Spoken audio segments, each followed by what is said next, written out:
Hey, what's going on everyone? I'm Brad, and on this episode of TrailRecon, I'm gonna give you an up-close, detailed look of the Smittybilt Overland tent that I've been using. Stay tuned.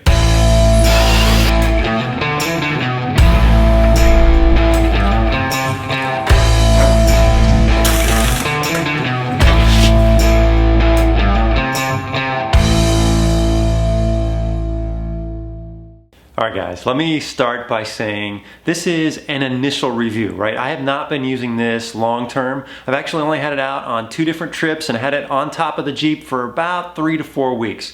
Now, I think a rooftop tent really needs to have a thorough, long review in order to give a good opinion about it. So today is just about an introduction, giving you the specs and showing you what it looks like, but I'm definitely going to be doing a follow-up review after we have put this thing through the ringer after about 5 or 6 months or a year. I don't know when that's gonna be, but I will definitely be doing a follow-up video. Now, I want to say a big thanks to my good friends over at Northridge 4x4. They gave us a big discount on this tent and they have great deals over there, guys. I will leave a link in the description. Make sure you go visit them. They got great stuff over there.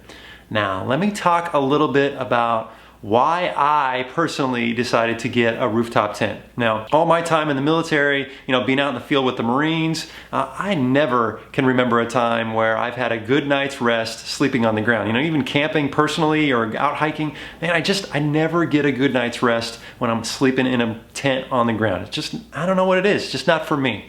Now, when I was on the Rubicon, I slept in the back of the Jeep, and actually that was pretty nice, but it was a little cramped. I'm 6'2", and sleeping in the back of the Jeep, man, it's just not conducive to that. So a rooftop tent has been something that I have been eyeballing for a while, and finally I got it. And let me say, the 2 times that I've used it so far, I have slept like a baby. I love it. I am so happy to be up off the ground and have a nice comfortable mattress and be nice and warm. This tent is gonna be serving me very well over the next several years, I think.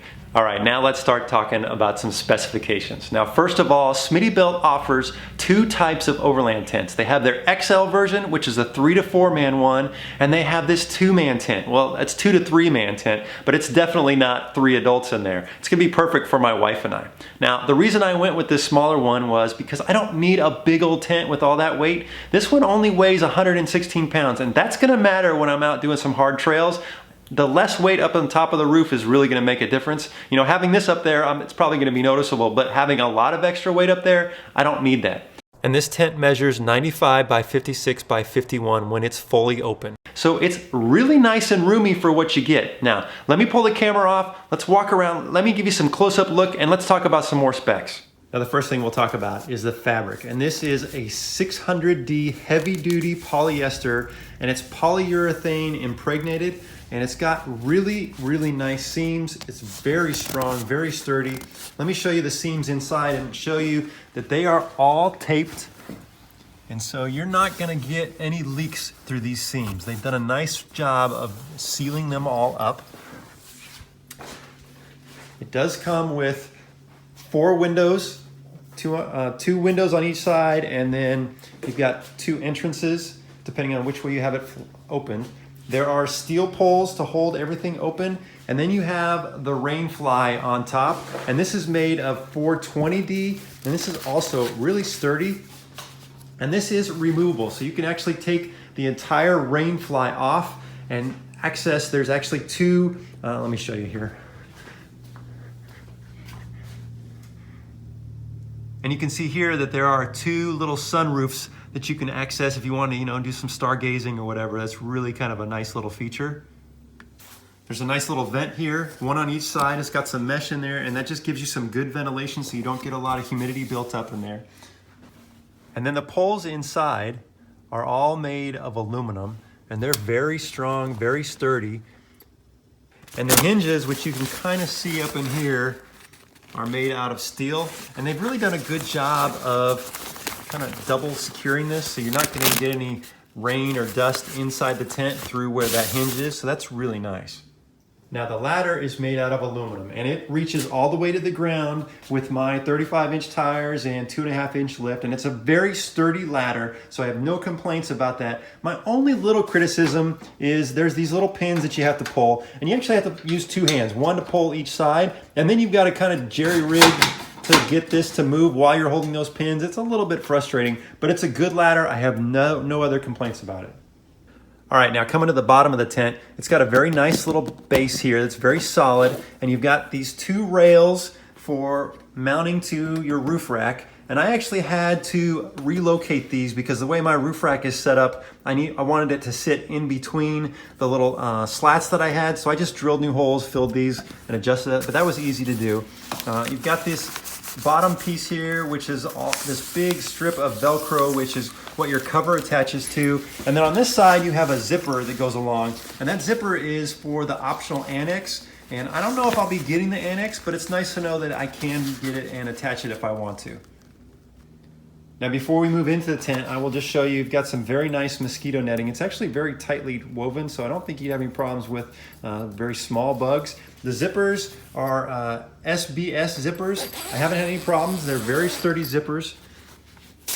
Now, we hop inside the tent, and you really have a lot of room. And the mattress is about a little over 2 inches thick.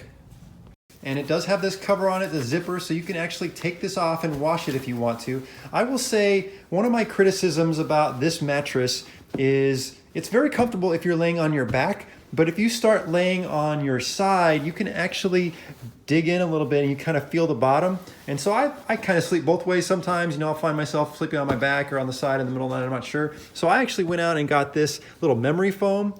And let me tell you, this thing is really nice. And this was super cheap on Amazon, a very nice addition. And as you're climbing up into the tent and you want something to grab onto, they have two of these little straps here with some loops in them, which makes it really easy climbing in and out of the tent, but I haven't had any problems. I actually didn't even use them. Then we've got this little bag here, which is a really nice little addition. This is a shoe bag, and there's two little Velcro straps on here, and those actually just link in right here in these D-rings, and then this whole thing just hangs off the side, and that way you don't have to take your dirty shoes into the tent. You just take them off right as you get in, which is really nice. It came with a couple of these little bags for putting stuff, and then there are little pockets everywhere inside the tent for putting keys, putting your wallet or whatever. And then I will say there's that bright light back there. And that comes with the tent, and it's on a Velcro strip. And then there's that little pocket over here where you can put like a USB battery and just plug it in, or it actually comes with a 12-volt cigarette lighter, and you can route that all the way down to your car and mount it in. I will say it's a lot of light. I mean, you can't really tell right now, but in the middle of the night, it's almost a little bit too bright. So I actually chose just to hang a small little LED lantern off of one of these hooks because that was actually a little bit too bright for me. So for a two-man tent, I gotta say, you get a lot of room in here. I mean, I'm 6'2", fully extended, and I've probably got another 10 inches from the base of the tent to my feet and also to my head. So there's plenty of length. And as far as width, me and my wife, man, we got plenty of room in here. We're not getting too cozy, but it's just enough that you can stretch out. She's gonna hit me in the face in the middle of the night when I'm sleeping anyway, it doesn't matter. Just a lot of room in here, guys. And the really cool thing is, with a rooftop tent, you don't have to pack up your bedding. It's not like I gotta put my, sleeping bag in a stuffed case and all that kind of stuff. We just fold up the tent right on top of everything and we're done. That's really nice. All right, so you can see here when I'm sitting up completely, I have a lot of headroom. There's a ton of room inside of here. And if you're changing clothes or whatever, no problem. You're not like all cramped, which is really nice, a lot of room. Also, I didn't mention this earlier, but there are these little bungee cords that strap across, and you don't keep these on when you're actually inside the tent. It's actually, you just put them on when you're closing everything up. And what these do is it pulls the fabric in, and so when you close the tent, everything gets put away nice and tidy. And opening and closing the tent is as simple as just grabbing the ladder and pulling it open or pushing it closed. It's a very simple process. Now just real quick, I'm going to show you what keeps this secure. Now one thing to keep in mind is I have that extra memory foam mattress in there, so it does stick up a little more than it would normally. So I just press down on it a little bit, and then there's these straps that are Velcro, and this one is actually a double-sided Velcro. So you strap it down, it secures one way, put it through the bottom D-ring, and comes up and it secures that way. It actually holds really well. And then on this side, there's just a single Velcro strap. Same on the other side, and then we're good to go put the top on it. Now putting the top on is pretty easy, even when the tent is on top of the Jeep. Just just got to remember that it only goes on one way. I will say this is very heavy duty material. This is going to, and it's got some good reinforcements on the corners. The stitching is really good, but it does have these little corner pieces that help tighten it once you get it all locked into place. And once you get it on, you know, some tents have a zipper, and this one's got the Velcro. You just go around, make sure you get it all in place.